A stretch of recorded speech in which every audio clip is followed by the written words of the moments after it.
Gingival recession, also known as receding gums, is the exposure in the roots of the teeth caused by a loss of gum tissue and/or retraction of the gingival margin from the crown of the teeth.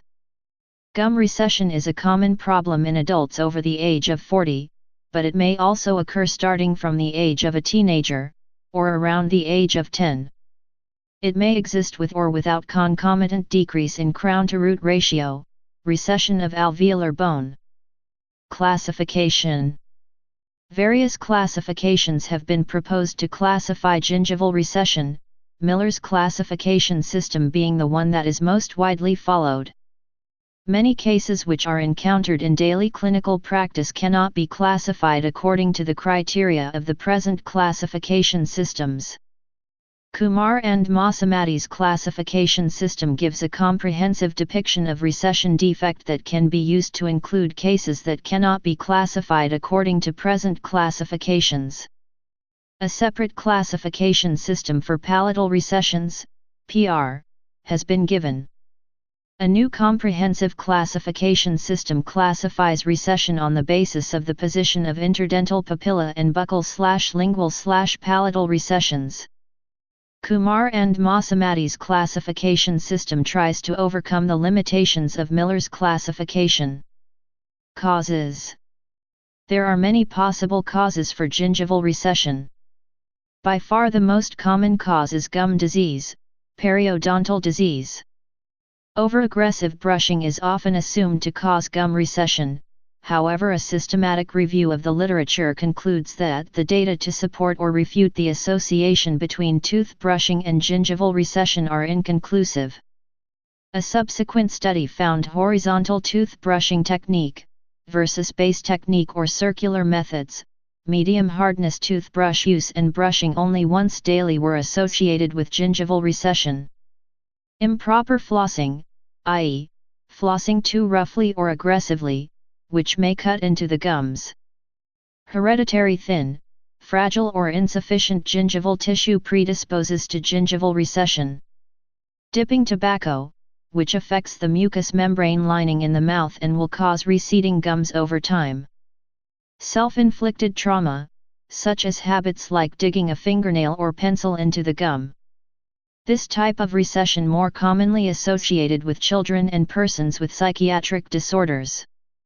Scurvy, lack of dietary vitamin C. Acute necrotizing ulcerative gingivitis. Abnormal tooth position, such as tooth crowding, giving inadequate cover of one or more teeth by the jawbone. Piercings in the lip or tongue that wear away the gum by rubbing against it. Intentional gingival retraction. For example, the adult tooth may not grow out of the gum, and to remedy this, a procedure called an exposure is done. It involves the gum tissue being cut open to allow the adult tooth to grow out. This is a less common cause of gum recession. Symptoms. Gum recession is generally not an acute condition. In most cases, receding of gums is a progressive condition that occurs gradually over the years. This is one reason that it is common over the age of 40. Because the changes in the condition of the gums from one day to another are minimal, patients get used to the gum's appearance and tend not to notice the recession visually. Receding gums may remain unnoticed until the condition starts to cause symptoms. The following signs and symptoms may indicate gum recession. Tooth mobility. Dentin hypersensitivity, oversensitive teeth, short, sharp pain is triggered by hot, cold, sweet, sour, or spicy food and drink. If the cementum covering the root is not protected anymore by the gums, it is easily abraded, exposing the dentin tubules to external stimuli. Teeth may also appear longer than normal. A larger part of the crown is visible if gums are receding. The roots of the tooth are exposed and visible. The tooth feels notched at the gum line. Change in the tooth's color, due to the color difference between enamel and cementum. Spaces between teeth seem to grow, the space is the same, but it seems larger because the gums do not fill it anymore. Cavities below the gum line.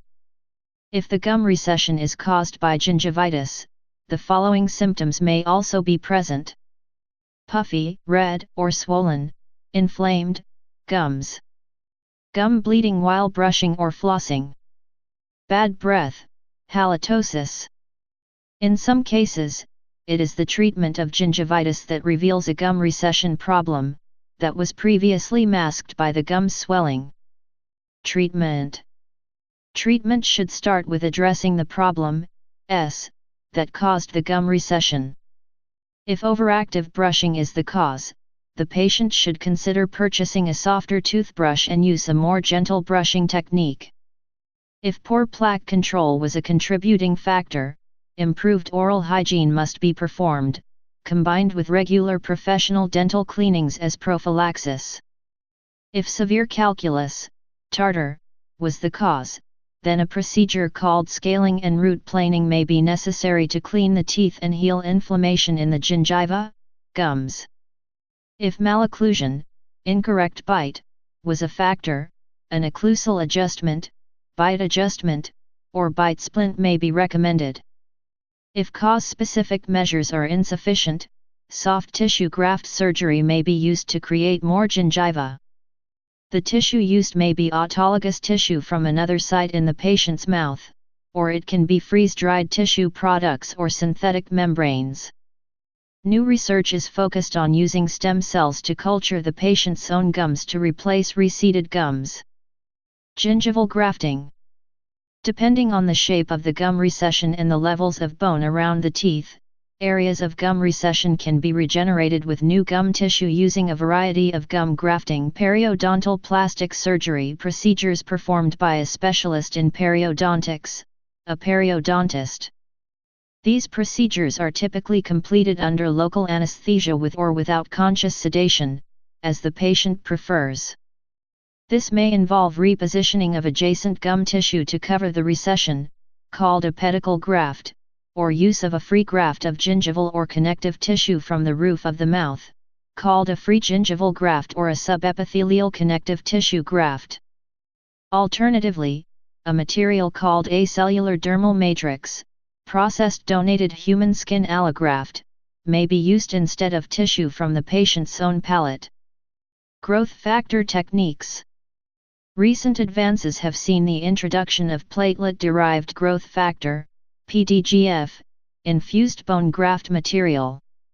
This material is usually combined with the cellular matrix to form a soft bone paste that is then covered by the allograft.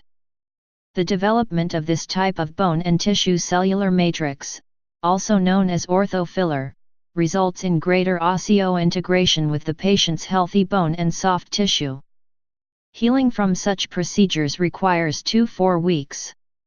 After a few months the results can be evaluated, and in some cases the new tissue needs to be reshaped in a very minor procedure to get an optimal result.